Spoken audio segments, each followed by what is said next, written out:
come up and make a quick announcement. Okay.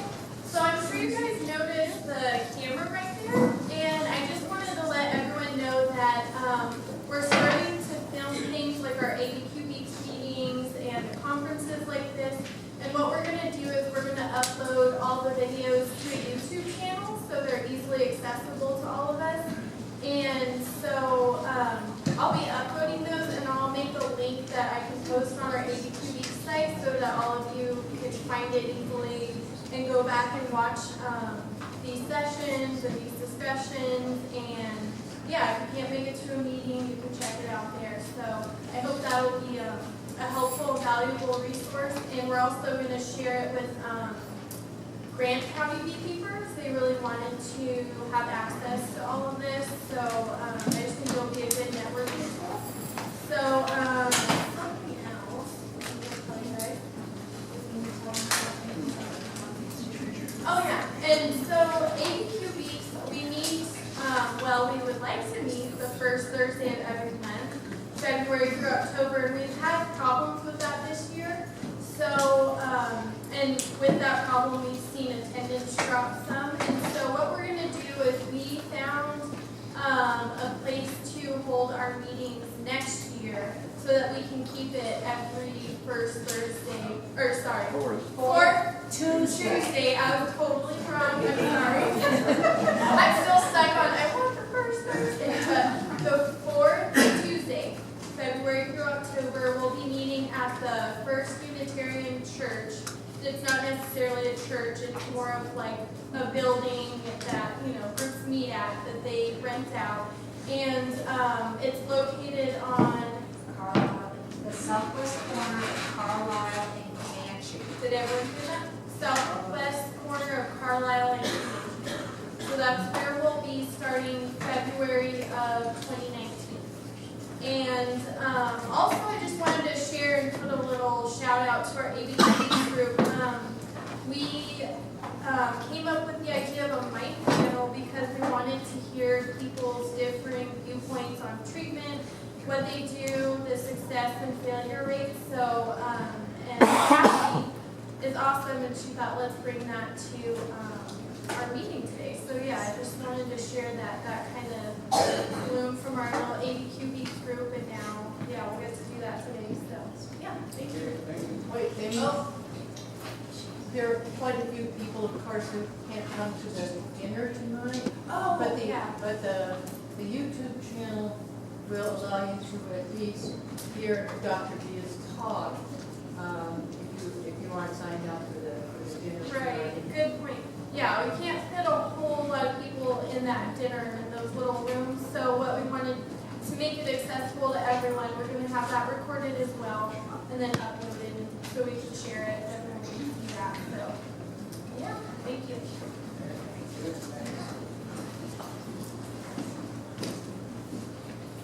I talked to Jose a little bit about it, how we might run this panel this next session.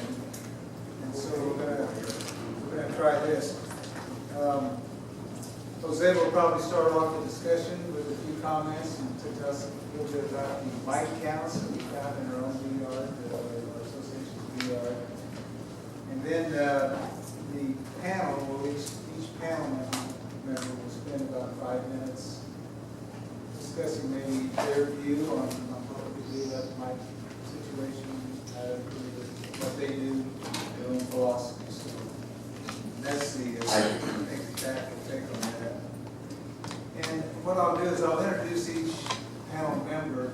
And I think these association meetings, conferences are valuable not only for the information that we receive, but also we get to know each other a little bit better. And so I'm going to share a few things about each one of the panel members, just like we did with Craig and Jose and the others. It'll take a little bit of time to get to know panel members a little better and get to know each other. And as I call your name out, if you could just come up, and then I'll read basically what they gave me for their bio.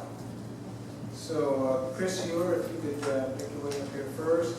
Chris and his wife Lynette have been keeping bees for over 4 years. Chris and Lynette have both gone through the Certified Beekeeper program. They are the owner-operators of the Sandia Foothills Honey Farm.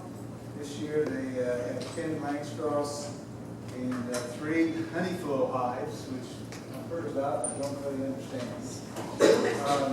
They harvest and process honey, beeswax, and propolis, and they make lip balm, soaps, and other things. So they are also participating in this year's apiary and pollinators garden.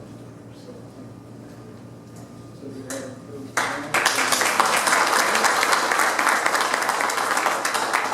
Can I stand up, please?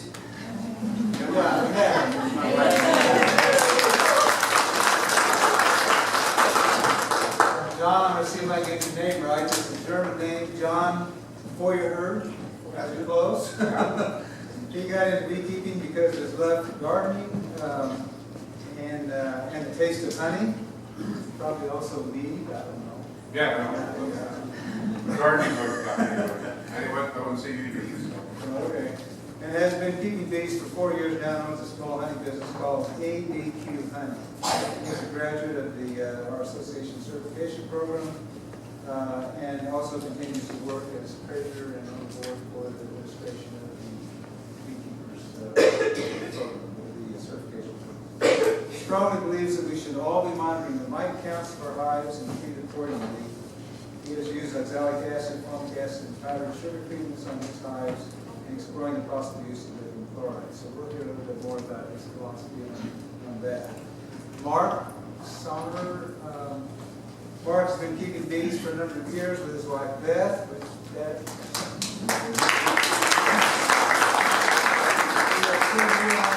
For more honeybee education, as I did when I started keeping bees, enrolled in the certification program, so that he and Beth, she was enrolled too, both graduates, would be properly educated on keeping bees and the other issues with natural pollinators. Of course, we don't want to forget our natural pollinators as well as our honeybees. He now coordinates the certified beekeepers program with his wife Beth, and continues to learn about the art and science of beekeeping. He wants to continue to learn how to become an even better steward of honeybees and other pollinators, and has made this his lifelong commitment. I'll add this, he's also an expert in computers, software development, and a good man to know. Plus, and I think you'll all agree, he's just a good guy.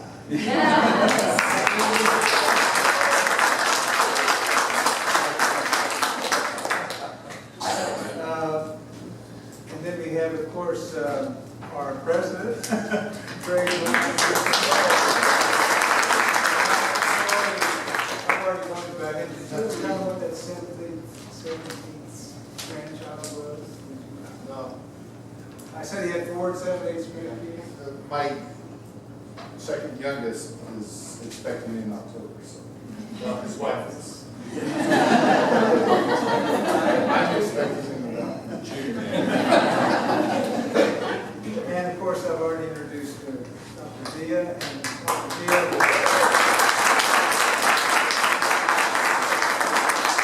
We'll start off, and let's try to remember this little mic.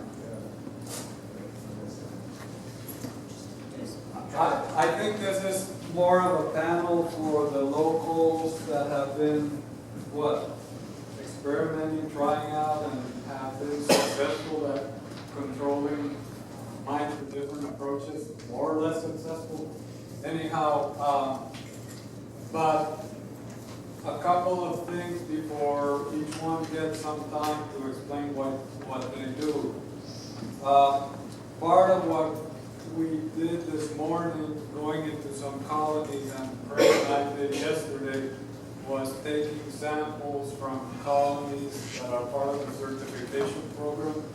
And we decided to be a little bit creative and get first a powdered sugar drop and get that value.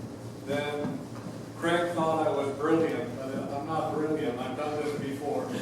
Is keep that sample and wash it in alcohol to assess the level of recovery that we got with the powdered sugar versus the alcohol wash that gets all the mites presumably.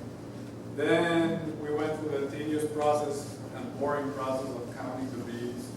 And then we added up all the mites and all the bees, and we came up with figures that are displayed over there, mites per 100 bees. I think most of you can see it. It's an instantaneous PowerPoint.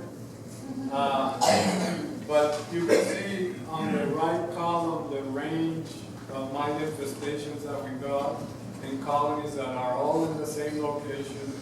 They have slightly different histories, slightly different genetics, but it's all over the place. Then let me just make sort of a general comment and just to kind of introduce the concept, and then the rest of the panel can weigh in on what they do. I may be repeating myself, but let me just twist things around and turn this into a thought experiment or a thought exercise.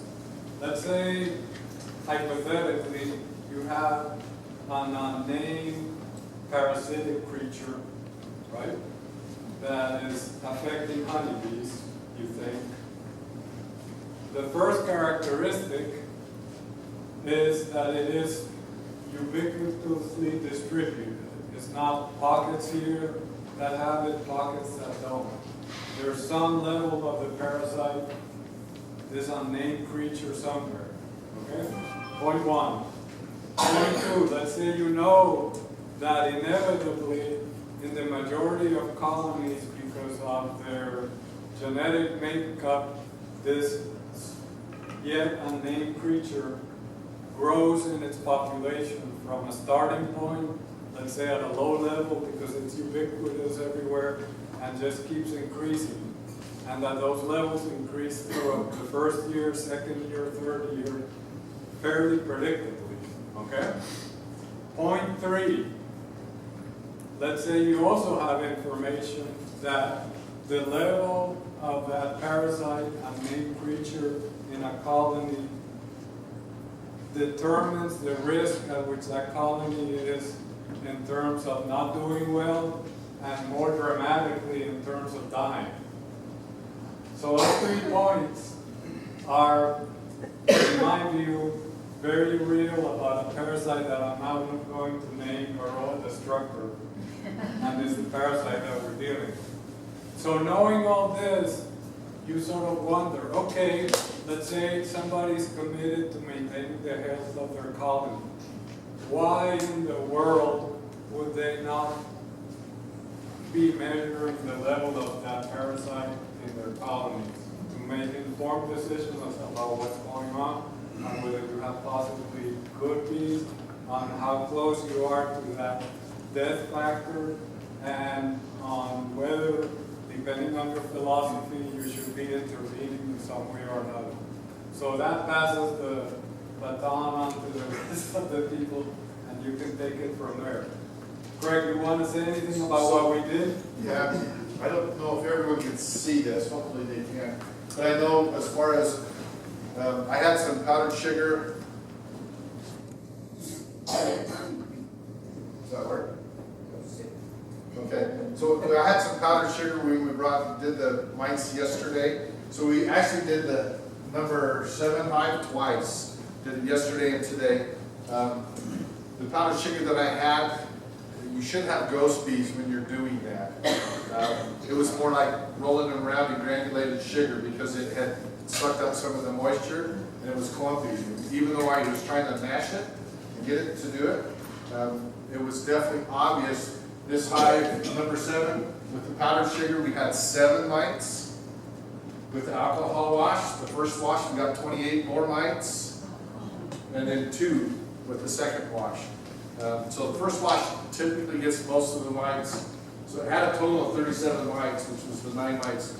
It was interesting today in doing the powdered sugar, we got, I think it was 17 mites, and then with the alcohol wash we got 2 mites. So a total of 19 mites. So even just between what frames of brood we ended up grabbing had different things. People were asking me, it's like, so what does that mean? It's like, well, even if I did the powdered sugar mite or powdered sugar roll, I would have treated them. It's getting high enough, I would have treated them versus these other ones that had lower counts, it's a baseline. You want a baseline of where your bees are at. And if it's a high enough count to treat it and then do another measurement to find out if it's actually doing something. So after you treat it, you want to test it again and see if it's actually doing something. The alcohol roll is absolutely the more accurate. You're going to get the mice, you're going to get the number of bees. We got various number of bees as far as the count. So you have a more accurate number. These last two were the top bar hives that we did this morning. And so again, various amounts of actually pretty good versus not so good. So it didn't matter which hive, but we had good and bad in both hives, top bar and the powdered sugar is good enough if you don't want to kill your bees. I know a lot of people don't want to kill the bees to get that accurate count. The powdered sugar would still give you a good enough baseline to know whether you should treat or not, is what we kind of figured out. And we also learned use brand new powdered sugar to get better results. More accurate as the results. It's the clumpy powdered sugar. Is there a reason why it's 28 bees for one of the alcohol washes and only a few for the others? You got most of Oh, No, alcohol washes. you got most of the mites out in the first alcohol water. Right, Or- what about the or- other? Or in the powdered sugar. I mean, I get it. for this one, we had 0 mites in the powdered sugar. Right, We got 3 in the alcohol wash. right. We kept the samples and washed them so Right. that we got a total So sum here's, of mites. so maybe I'm not clear with my question. My question is, okay, so you do the powdered sugar, I understand that. I haven't done an alcohol wash. But you did it on one of them, you got 28. You did it on another one, you got 3. You did another one, you got 2. Like, you got 28 on one of them. That's a lot. So the 3 I had get 0. it, but I'm saying, what That's about zero to the one with 16, you only got 1 more on the alcohol wash? Correct. Yeah. But that was using the correct powdered sugar this morning. The last two So there's no caveats here. So the caveat is use good powdered sugar, not There you good go. powdered sugar. Like, I thought I there's covered that. bare minimum Good, yeah. data. Yeah. Okay. Thank you. That'd be consistent, definitely be consistent what you do. And check yourself, there's no formula for this is a better system than the other one. It's kind of like what John was saying. This system for him is working. Monitoring mites, it depends on how much labor you want to put in it, how much precision you want, and what you're after. If you're after a general feel for whether the mites are at a low level or at a dangerous level, and you don't want to kill bees, do powdered sugar, but with following all the procedures as well as you can. Because with any of these techniques, a little mistweak in your procedure can give you a different result. I also mentioned to the guys, the people this morning, that you have to be careful with the concentration of alcohol, and I found that out by mistake. It has to be over 50% if you're doing like a drop through a screen. The mites will float on top of the alcohol and stay tangled in the bees if you're at less than about 40% alcohol to water. But you can do a little demonstration for kids, have different dilutions of alcohol, drop a mite, and the rate at which it drops is dramatically different on the concentration. So it's little tricks that we invent to keep people on their toes. It's important. The other interesting thing, when we went yesterday, I said, I don't know if this powdered sugar would work. And Jose says, let's go ahead and try it versus going out. We were talking about going out and buying it, so let's go ahead and try it. It actually did work, and for the most part, it was very accurate other than the hive that had the problems, but it still gave me enough of an indication that I would have said, hey, I need to do something more with this hive. There wasn't a lot of difference. All 4 of these top ones were done with that powdered sugar that was clumpy. It wasn't giving you ghost bees in the end. In fact, we were watching this morning, as the bees were stirring around in there, you could see the powdered sugar. It looked like they were smoking. It looked like their beehive, their smoker going off because the powdered sugar was coming out of it. So, Kurt, I'm sorry, but you said, so now I know I need to treat. What does that mean for you? Well, What is the part of the panel. thresholds for treating? What levels do you say you should treat? No, I'm saying, what does that mean when he decides to treat? What is it? So that's absolutely the question, and that's part of what the panel I'm discussion staying out of that is. one.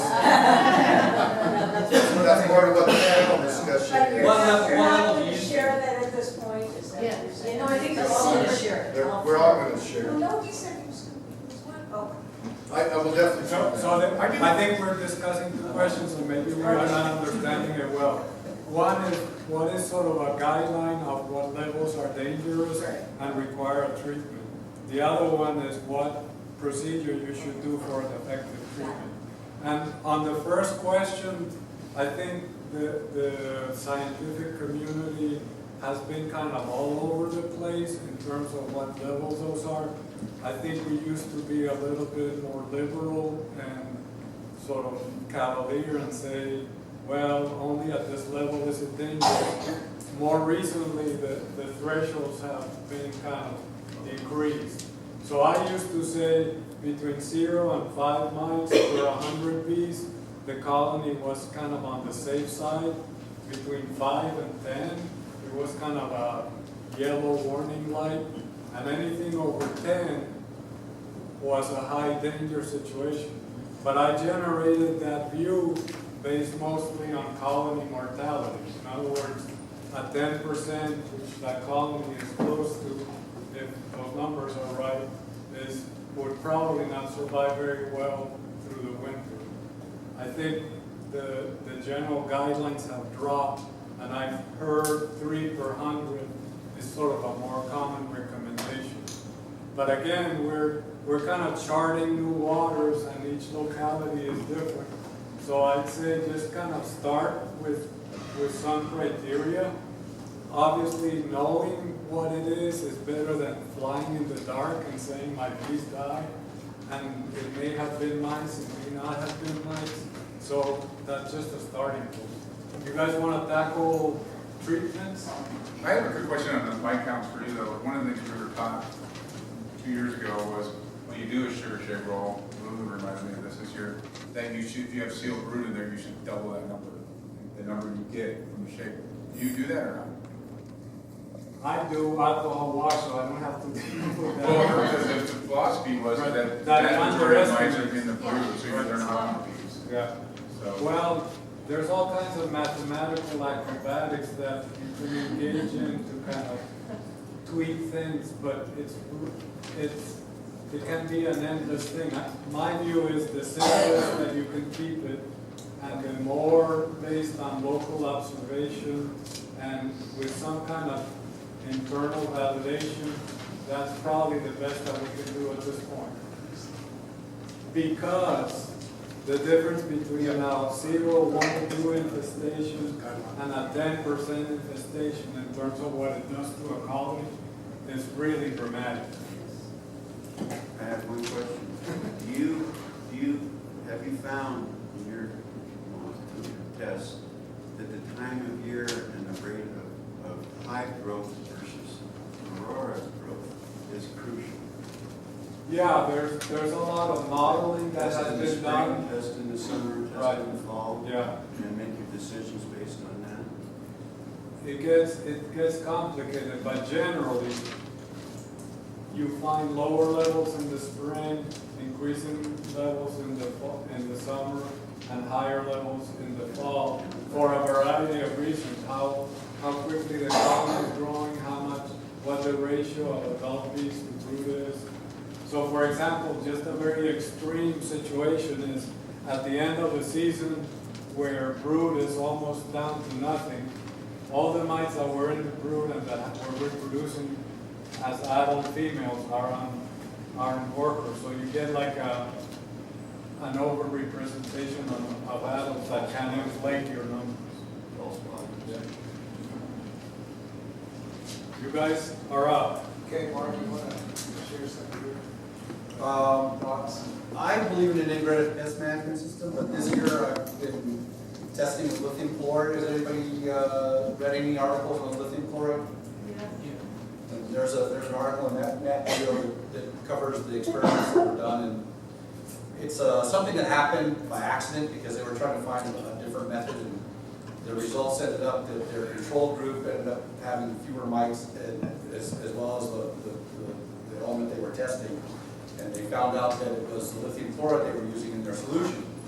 I've had some success in the spring. I had 0 mites in this particular hive. It was up in Santa Fe. And Santa Fe is really bad for mites because a lot of people don't treat up there. And now they're at 4%. And so I started treating, and I haven't gotten the results back on that. But I also use what are they called, max strips? Yeah. My way. Yeah, Mite, yeah. And the some brood breaks, and we smoke with juniper because Les Crowder's told us that that does the work. I'm not sure that does anything, but it can't hurt is the way I figured it. And that's the way I look at it. But I think that ultimately what Dr. Villa is saying and what I've heard from TJ is that the bees themselves are going to have to figure this out. We're just giving them time to do it, I think. That's really what I believe. You're up. All right. So what I believe in monitoring is super important. You got to understand, I think you guys have already talked about that, understand what your mite levels are, how they're growing, and that sort of thing. From a treatment standpoint, I tend to use max in the spring and exolic acid in the fall, November timeframe. But if I get my counter higher, we'll do something. I want to try lithium chloride. I'm pretty interested about that, see how it goes, and wait to see if he's dying off first. I'll send them to you. Right. But one thing I think is important to understand that we haven't talked about, I feel like, is to understand the mite reproduction cycle a little bit. They double, typically, right? So one mite becomes 2, 2 becomes 4, 4 becomes 8, 8 becomes 16, then you go through here. And there's about, from what I've read, hopefully I'm right, about 6 cycles that doubling rate happens. And why that information is important is because if you understand what you're treating with and what the survival rate of those mites are for what you're treating with is a key indicator. So let's say, for example, an example I read on, say if you did drone, comb, pulse, and you froze them. That typically, if you do it right in the springtime, you do 2 in a month, I think it is, that'll kill, I think it's 44% of the mites. So there's 56% of those mites survive in that hive. They're still there. That means one cycle, you're right back where your treatment was. If you use exolic acid, for example, and there's no brood whatsoever in that hive, and you hit it, that has a success rate of about 97%. That means there's 3% survival rate. That means you got to go through 5 cycles. They got to double 5 times or 6 times to get back to that same level. So your interval in between treatments could be a year versus 2 months. So I think it's important to understand not only your mite levels, but what treatment you're using, what the mite survival rate is, so you can understand what potentially your treatment cycle might be. Hopefully that makes sense. That's it. Hopefully this will work here. We've got quite a few hives, we've got 13, and so it's hard to get through all of them at the same time, so we break them up into groups. And we believe in doing, when we tear down the hives in the spring, to check on the condition when we first open them up. We see if there's what kind of drone production is. And we go into some of those drone cells first and do a visual check for mites. And then if we are seeing like more than one mite in a hive, then we step it up, we do a sugar roll test. And we haven't really done alcohol tests yet. We're going to incorporate that. But a few years ago, had a bad year. It was a dry year during the drought, and it seemed like the mites really rose in count because the bees were stressed more. And we lost just about all of our hives. And I think that is another thing that's crucial is when you first start testing, I think you need to start right at the beginning of the spring and test throughout the season and treat throughout the season. We've done Hopguard, Apogard, which is a thymol gel release, and I've also used the Apogard, which is a strip that it's a 6-week treatment, which you use more in either the early spring or the fall, because it's, you don't get into your brood, you don't damage your brood so much. But it's subjective to the growth of your hive. And every hive is different because every hive has a different number of starting bees. And the bees progress at a level, and the mites progress at a slightly lagging level as to how they grow and stay. As your bees go up and then they drop off towards the winter time, just the work week count.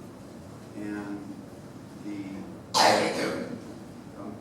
female mite prefers to go into the drone cells because they're larger and they're open longer. The gestation process is a few days longer. So they have more time.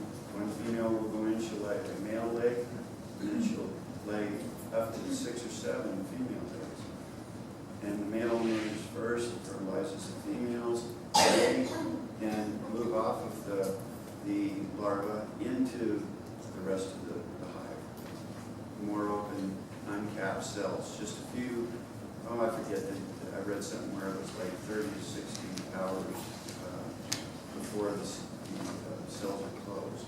And so there's a narrow window there that you have to catch to really do an adequate treatment depending on what you're doing. And if you're doing the more severe treatments with oxalic acid and the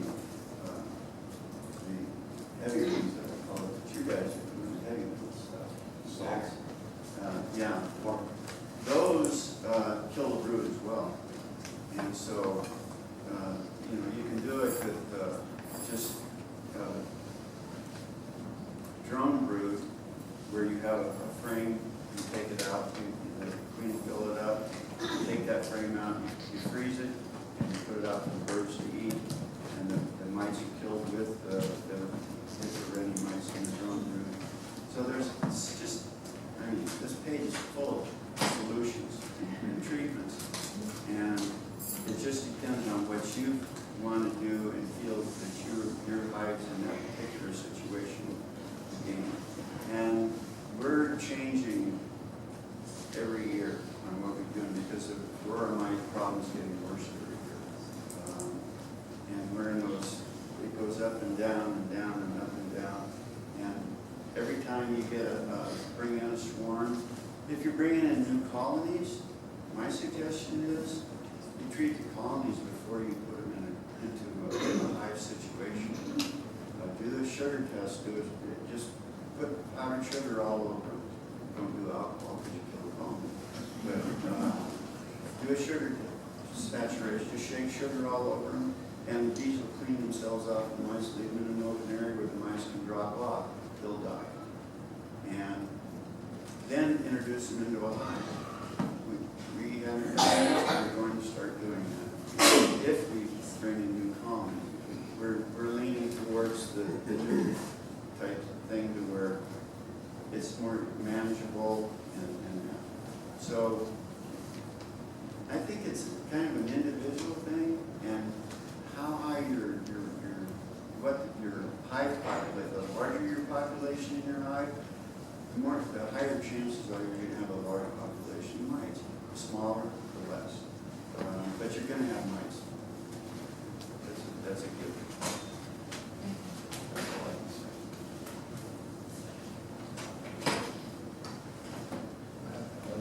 I haven't had my turn.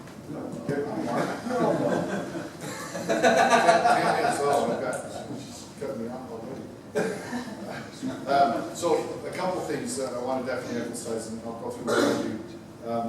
People call me all the time, it's like, have you heard, I lost most of my colonies. And have you heard that happening?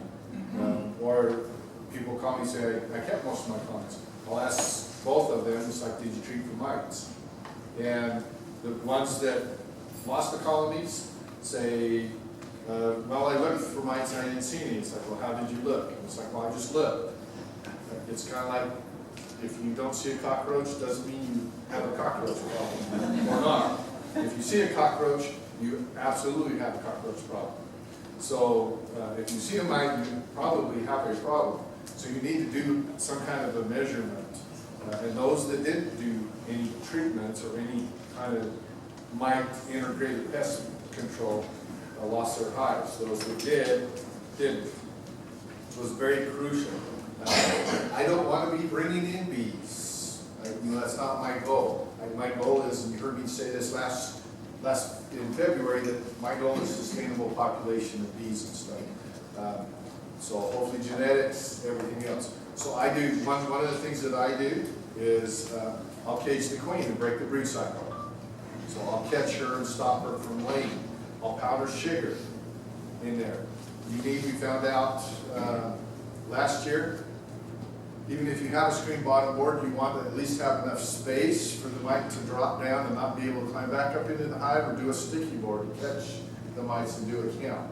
So when you do that powdered sugar on the mites, get a poster board. If you don't have a sticky board already in your screen bottom board that do mite counts, just cut a poster board. I like to get the fluorescent green one. The mites show up really well in there.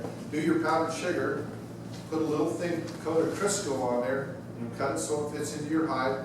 Someone said last at one of the boards of the ABQ Bees meeting, they use the purple or the blue paper towels and they spray it with vegetable oil, and the mites stick to that in the top bar hives. It's a lot easier than trying to cut poster board to fit into the top bar hives if you don't have the screen.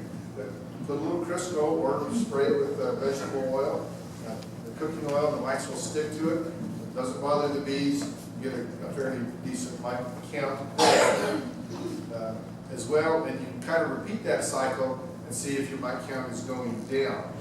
Genetics, definitely huge. I think that's definitely the solution. Genetics with the bees. The other thing is oxalic acid. With this hive, I'll definitely probably do a harder treatment, do oxalic acid to knock it down. I've gone into people's hives and we counted, we stopped counting at 60 mites. And it's like, okay, you have a mite problem, you need to treat, or you're going to lose this hive. I guarantee you're going to lose this hive if you don't treat. She did oxalic acid or formic acid, and that hive survived the winter and actually did really well. So you have to do it. The other thing that we talked about, Jose and I talked about, and we talked a little bit about that this morning, was this goes again with the genetic of the bees. This, interesting enough, this one with the highest mite count is 2 years old. Another one that's 2 years old had a small mite count, but it was a swarm. And they had a high mite count last year, and I did oxalic acid, knocked the mites down. But I didn't see any problems with the hive. I didn't see curly-wing virus. I didn't see anything to indicate that I had a problem with the hive, other than the mite count. So they seem to be a little bit more resistant to things going on in the hive. When we looked at them now with the high mite count, again, we didn't see really any problems in the hive. So just because you don't see problems in the hive doesn't mean you don't have a problem in the hive. So you absolutely need to do a mite count. What do you do when you talked about stopping the brood cycle? How long do you stop it for? 2 weeks. 2 weeks, and then has that worked? Yes. Absolutely. It will definitely cut, but you have to do another treatment. John, I think, hit the nail on the head. Do another treatment so there's not brood in sealed capped brood. It's all hatched out, and then you do a treatment so you're knocking down the mite population. So you do That's 2 why- weeks? Do you recommend?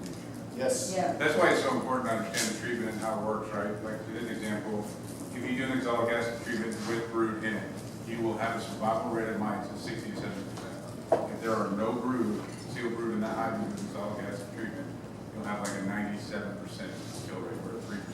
It's a huge difference. That's how your mites are going to bounce back. So here's a question for everybody. What did we leave out of this presentation? Women.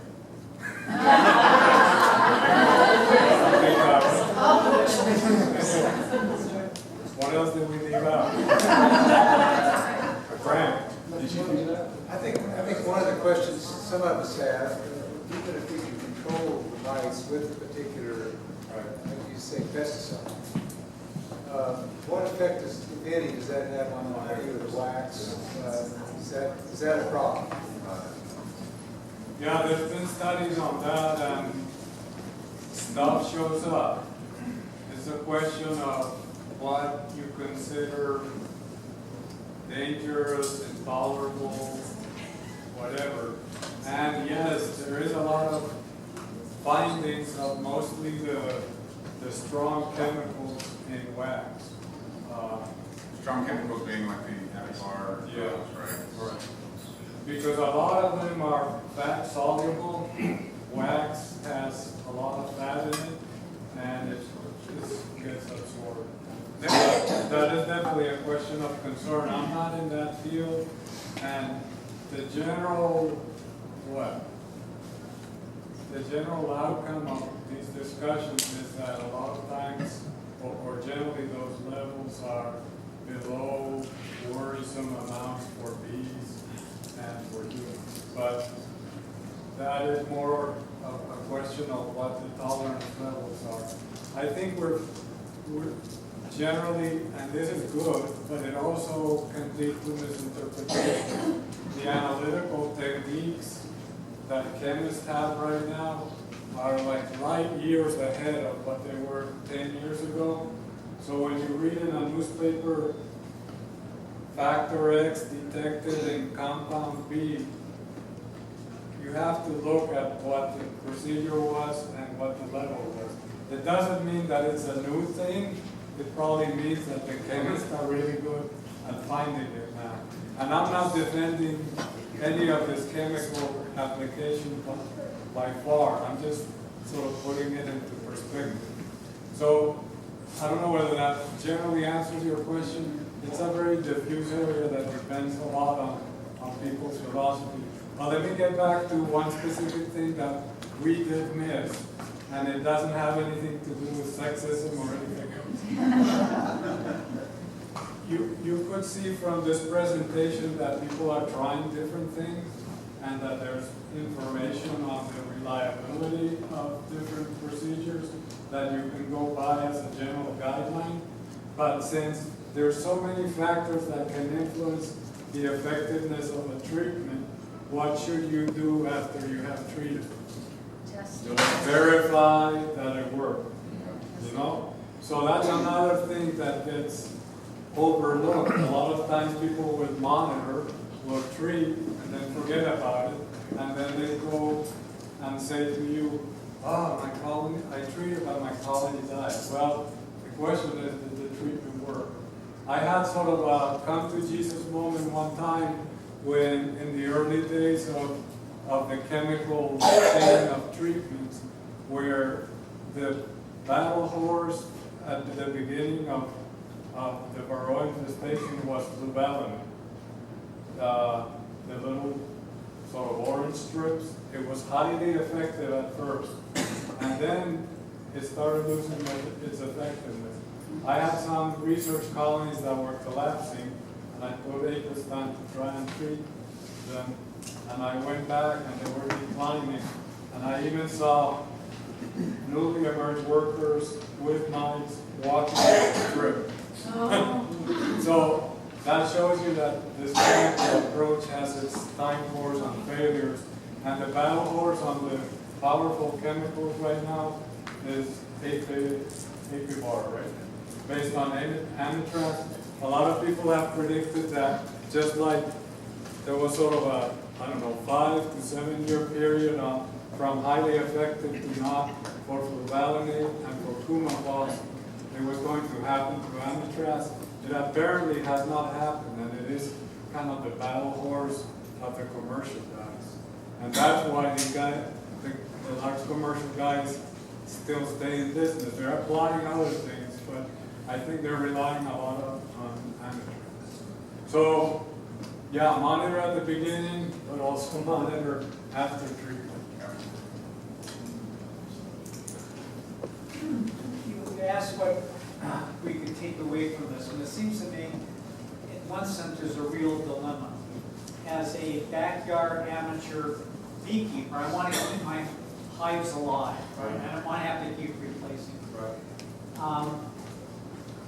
But on the other hand, too, I don't want to contribute to a varroa bomb. So by treating, I can have a better chance of keeping my hive alive and a better chance of eliminating the infestation of varroas around the neighborhood, around other local people. On the other hand, when I do that, if I understand what you're saying, Jose, I am diluting the pool of VSA bees, right? Because now what I'm doing is I'm encouraging the development and the reproduction of bees that are susceptible to varroa, which contributes to the overall problem, as opposed to letting it take its course and letting the hives die. And the ones that don't, I should hug and love. But if I lose them, I should start over again with the best genetics I can find. I think you summed up a lot of the things that we're thinking about very eloquent. And it is truly a dilemma, right? Because as a backyard beekeeper, you can't go to the hardware store and where there's the seeds for different vegetables, get a queen cage that says highly VSH, no treatment needed. So we're not there. But I think all of these discussions and considerations are a way of looking at that into the future. And all I say is kind of stay engaged. And I'm being given a 0 here, so the session is presumably ending. Are we supposed to segue into another 45? Well, we can, or we can continue this discussion. Or let me just propose that we have like when we say a 5-minute break, it turns into 10. But can we try and make a 5 minute, come back, and it'll be more of an open discussion? Okay. So that sounds